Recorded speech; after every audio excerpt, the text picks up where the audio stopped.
بسم اللہ الرحمن الرحیم۔ السلام علیکم محترم ناظرین۔ حضرت علی اور حضرت فاطمہ۔ دوستو، آج میں آپ کو حضرت علی اور حضرت فاطمہ رضی اللہ کا ایک ایسی درد بھری داستان بتا رہی ہوں جس سے ہم سب کو ایک سبق حاصل ہوگی، ساتھ ہی ایمان کی روشنی سے دل جگمگا اٹھے گا۔ ایک روز صبح کے وقت سیدہ طیبہ طاہرہ حضرت فاطمہ رضی اللہ تعالی عنہا اپنے گھر کے کاموں میں لگی ہوئی تھی کہ اچانک حضرت علی آ گئے اور آتے ہی کہا کہ لگتا ہے میری فاطمہ کی طبیعت ٹھیک ہو گئی ہے، جو اس طرح گھر کے سارے کام کر رہی ہے۔ حضرت فاطمہ نے کہا، ہاں، میں نے سارے کام کر دیے، کپڑے بھی دھل دیے، بس آپ کا عمامہ رہ گیا ہے۔ اگر ہو سکے تو یہ عمامہ دے دیں، میں اسے بھی اپنے ہاتھوں سے دھل دوں۔ حضرت علی نے وہ عمامہ شریف بھی اتار کر دے دیے۔ حضرت فاطمہ نے عمامہ کو بھی دھل دیا اور دھلنے کے بعد شہزادوں کو غسل کرا کر ان کو کپڑے پہنائے۔ آپ جب ان کے بال سنوارنے لگی، آنکھوں میں آنسو آ گئے، آپ رونے لگی۔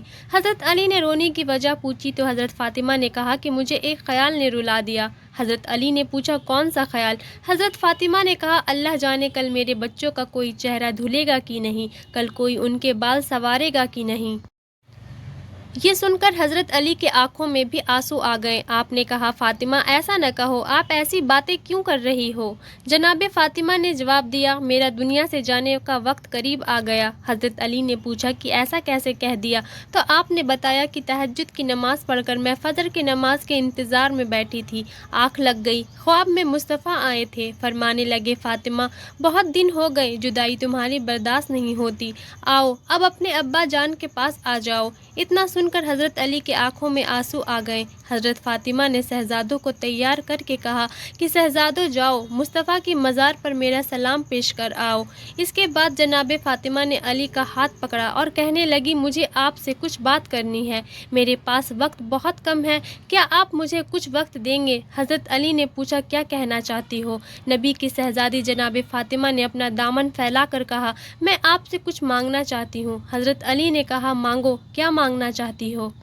فاطمہ نے کہا، حضرت اگر زندگی میں کچھ خطا ہوئی ہو تو معاف کر دینا۔ حضرت علی نے کہا، فاطمہ کس طرح کی بات کر رہی ہو؟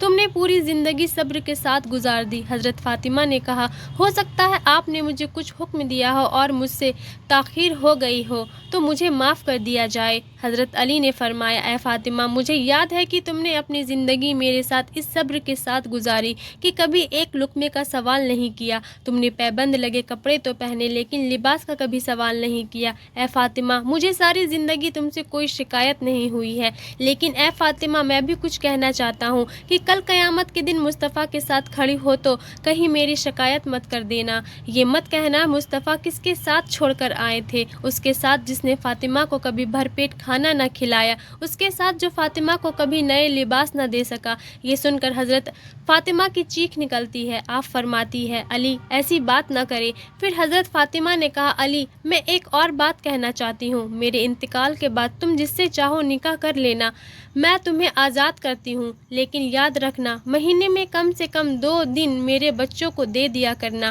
تاکہ انہیں ماں کی جدائی رلا نہ سکے۔ پھر جناب فاطمہ نے کہا کہ میں ایک اور بات کہنا چاہتی ہوں کہ میرے بعد تم دن کے اجالے میں کبھی گھر میں داخل مت ہونا، کیونکہ جب تم گھر میں داخل ہوتے ہو تو جو آپ کی شہزادی زینب ہے وہ اتنی حیا کیا کرتی ہے کہ میرے کمر کے پیچھے چھپ جایا کرتی ہے، وہ اتنے حیا والی ہے کہ تمہارے سامنے آنے سے شرمایا کرتی ہے۔ آپ نے آگے کہا کہ اے علی، میرے بعد تم دن کے اجالے میں گھر میں آؤ گے تو پھر میری بیٹی کس کے پیچھے چھپے گی؟ وہ تو حیا سے پانی پانی ہو جائے گی۔ ادھر شہزادے حضور کے روضے پہ تھے کہ ایک نورانی چہرہ سامنے آیا اور کہا کہ بچوں اپنے گھر کو جاؤ کیونکہ آپ کی ماں کچھ دیر کی مہمان ہے۔ بچوں نے پوچھا، آپ کون ہو؟ تو انہوں نے کہا کہ مجھے ابراہیم خلیل اللہ کہا جاتا ہے۔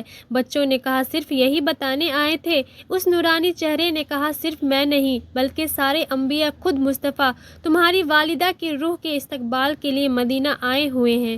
یہ سن کر بچوں نے دوڑ لگا دی اور جا کر ماں کے قدموں سے لپٹ گئے۔ ناظرین، ویڈیو اچھی لگی ہو تو اسے اور لوگوں تک لازمی پہنچائیں، چینل کو سبسکرائب کریں۔ اللہ حافظ۔